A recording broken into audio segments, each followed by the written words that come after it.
Assalamualaikum warahmatullahi wabarakatuh. Perkenalkan, saya Sofina Bilaisna dengan NPM 215020039 dari Program Studi Pendidikan Ekonomi Fakultas Keguruan dan Ilmu Pendidikan Universitas Pasundan. Di sini saya akan membahas sedikit materi mengenai teori-teori ekonomi pembangunan. Yang pertama ada teori pembangunan klasik. Aliran klasik muncul pada akhir abad ke-18 dan permulaan abad 19. Yaitu saat masa revolusi terjadi di Inggris, di mana terjadinya secara besar-besaran perubahan di bidang pertanian, industri, pertambangan, transportasi, dan teknologi, serta memiliki dampak yang mendalam terhadap kondisi sosial ekonomi dan budaya di dunia. Revolusi industri ini menyebabkan terjadinya perkembangan besar-besaran yang terjadi pada semua aspek kehidupan manusia. Ahli ekonomi klasik meyakini kunci keberhasilan ekonomi adalah dengan sistem persaingan sempurna, pemupukan modal yang didasari dari keuntungan yang tinggi, namun pada saatnya akan muncul keadaan stasioner. Maksud dari sistem persaingan sempurna yaitu pemerintah tidak melakukan campur tangan terhadap sistem perekonomian di suatu negara. Pada sistem ini, sistem harga diserahkan kepada mekanisme pasar. Dalam teori ekonomi klasik terdapat 3 teori. Yang pertama yaitu teori pembangunan Adam Smith, yang kedua teori Ricardian, dan yang ketiga yaitu teori pembangunan Malthus. Yang pertama yaitu teori pembangunan Adam Smith lahir pada tahun 1723 dan meninggal pada tahun 1790. Yang terkenal dari teori pembangunan Adam Smith ini yaitu invisible hand, dan terkenal juga dengan teori-teori nilai yang menyelidiki tentang teori-teori yang menentukan suatu barang. Ada 4 teori dalam teori pembangunan Adam Smith. Yang pertama yaitu hukum alam. Adam Smith meyakini berlakunya alam dalam persoalan ekonomi. Yang kedua, pembagian kerja adalah titik mula dari teori pertumbuhan ekonomi Adam Smith yang meningkatkan daya produktivitas tenaga kerja. Yang ketiga, proses pemupukan modal. Smith menekankan pemupukan modal harus dilakukan terlebih dahulu daripada pembagian kerja. Dan yang keempat yaitu agen pertumbuhan. Menurutnya, para petani, produsen, dan pengusaha merupakan agen kemajuan dan pertumbuhan ekonomi. Terdapat kelemahan dari teori Adam Smith. Yang pertama yaitu pengabaian masyarakat secara luas. Yang kedua, alasan yang tidak adil bagi kegiatan menabung. Yang ketiga, asumsi yang tidak realistis tentang persaingan sempurna. Yang keempat, pengabaian pengusaha atau wira swasta. Dan yang terakhir yaitu asumsi yang tidak realistis tentang keadaan stasioner. Yang kedua ada teori Ricardian. Ricardian atau namanya David Ricardo, yang terkenal dengan teori tanahnya.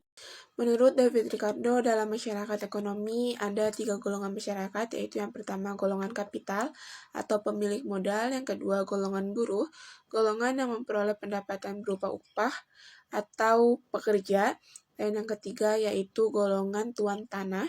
Golongan ini memperoleh berupa uang sewa atas tanah atau yang memiliki modal tanah.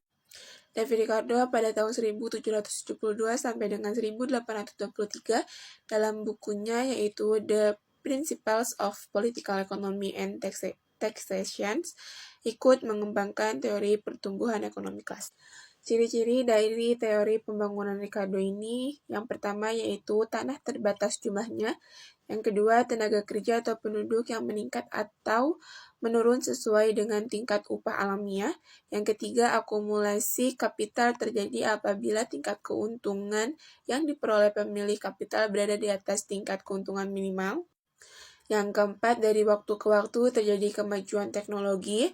Yang kelima, sektor pertanian dominan. Dan yang terakhir yaitu berlaku bagi tanah, law of diminishing return. Yang ketiga ada teori pembangunan Malthus. Yang terkenal dari Malthus ini yaitu teori kependudukan. Malthus tidak menganggap proses pembangunan ekonomi terjadi dengan sendirinya. Malthus lebih menitik perhatian kepada perkembangan kesejahteraan suatu negara yaitu pembangunan ekonomi yang dapat dicapai dengan meningkatkan kesejahteraan suatu negara. Kesejahteraan itu tergantung kepada kuantitas produk yang dihasilkan oleh tenaga kerjanya dan sebagian lagi dihasilkan oleh nilai produk itu sendiri. Dalam teori ini, Malthus memperhatikan yang pertama yaitu pertumbuhan yang berimbang, yang kedua menaikkan permintaan efektif dengan cara pendistribusian kesejahteraan pemilikan tanah secara adil, yang kedua permintaan efektif dapat ditingkatkan melalui perluasan perdagangan internal dan eksternal, dan yang ketiga mempertahankan konsumen tidak produktif untuk meningkatkan permintaan efektif. Selanjutnya ada teori dari Karl Marx atau dikenal dengan Bapak Sosial. Menurut Karl Marx, masyarakat menempuh tahapan-tahapan yang berbeda dalam sejarah yang menemukan tahapan-tahapan tersebut adalah perubahan dalam sarana produksi dan hubungan-hubungan produksi. Menurut Karl Marx, perkembangan masyarakat melalui 5 tahap. Yang pertama, masyarakat komunal primitif atau bercocok tanam, yang kedua masyarakat perbudakan, yang ketiga masyarakat feodal, yang keempat masyarakat kapitalis, dan yang kelima masyarakat sosialis. Masyarakat sosialis dianggap paling baik dalam 5 tahapan ini. Marx juga meramalkan keruntuhan sistem kapitalis. Kekurangan kapitalis yaitu yang pertama akumulasi yang menyebabkan perbedaan yang kaya semakin kaya dan yang miskin semakin miskin, dan yang kedua kesengsaraan semakin luas. Selanjutnya ada teori Schumpeter. Joseph Schumpeter hidup di zaman modern yaitu pada tahun 1883 sampai 1950. Teorinya diungkapkan dalam suatu kerangka analisis sosial yang luas seperti halnya ekonomi klasik. Schumpeter mengasumsikan adanya perekonomian persaingan sempurna yang berada dalam keseimbangan mantap. Unsur pertama pembangunan terletak pada adanya kombinasi baru dalam kegiatan pembangunan berupa inovasi yang pelakunya adalah wira swasta atau inovator atau entrepreneur. Pada teori ini lebih berfokus pada perkembangan wirausaha dan juga teknologi. Inovasi menurut Schumpeter diperkenalkannya teknologi baru. Inovasi menimbulkan keuntungan lebih yang merupakan sumber daya penting bagi akumulasi kapital, dan inovasi pada tahap-tahap selanjutnya akan menimbulkan proses imitasi, yaitu adanya pengusaha-pengusaha lain yang meniru teknologi tersebut. Yang dimaksud dari proses imitasi ini yaitu menurunkan keuntungan perusahaan monopolis. Selanjutnya, teori dari Keynes. Keynes mengatakan bahwa semakin besar pendapatan nasional, semakin besar volume pekerja yang dihasilkan, demikian pula sebaliknya. Volume pekerja tergantung pada permintaan efektif. Permintaan efektif menentukan tingkat keseimbangan pekerjaan dan pendapatan. Permintaan efektif ditentukan pada titik saat harga permintaan agregat sama dengan harga penawaran agregat. Permintaan efektif terdiri dari permintaan konsumsi dan investasi. Teori ini hanya berlaku pada ekonomi. Keynes berfokus untuk meningkatkan pendapatan nasional setinggi-tingginya. Asumsi yang digunakan Keynes, inti ajaran Keynes ini berfondasi dari 3 faktor. Yang pertama, hasrat berkonsumsi, tingkat bunga yang berkaitan dengan hasrat likuiditas, dan yang terakhir, efisiensi marginal atau biaya dari investasi modal. Selanjutnya ada syarat dalam kemajuan ekonomi. Yang pertama, kemampuan mengendalikan penduduk. Yang kedua, kebutuhan tekad menghindari perang dan perselisihan sipil. Yang ketiga, kemampuan untuk mempercayai ilmu pengetahuan dan mempedomani hal-hal yang sesuai dengan ilmu pengetahuan. Dan terakhir, tingkat akumulasi yang ditentukan oleh margin antara produk dan konsumsi.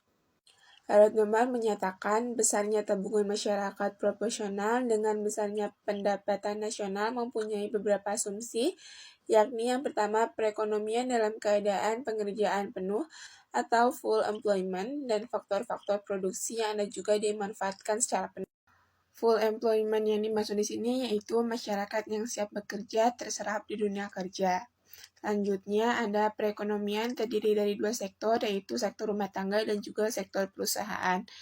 Besarnya tabungan masyarakat proporsional dengan besarnya pendapatan nasional.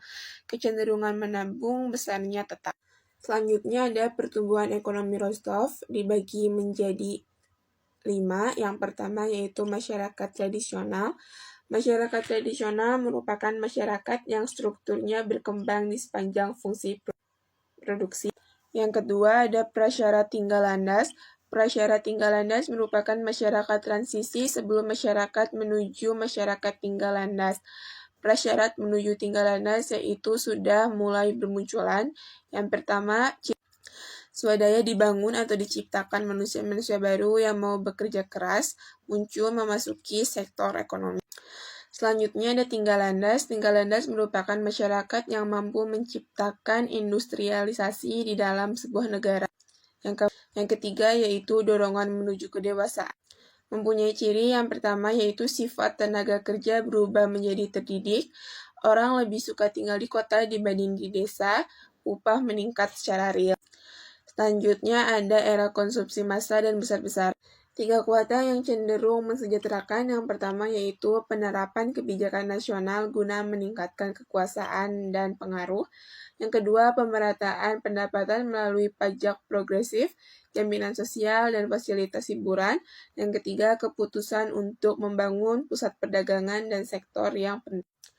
Mungkin hanya sekian materi yang dapat saya paparkan. Mohon maaf apabila ada kesalahan kata. Wabillahi taufiq wal hidayah. Wassalamualaikum warahmatullahi wabarakatuh.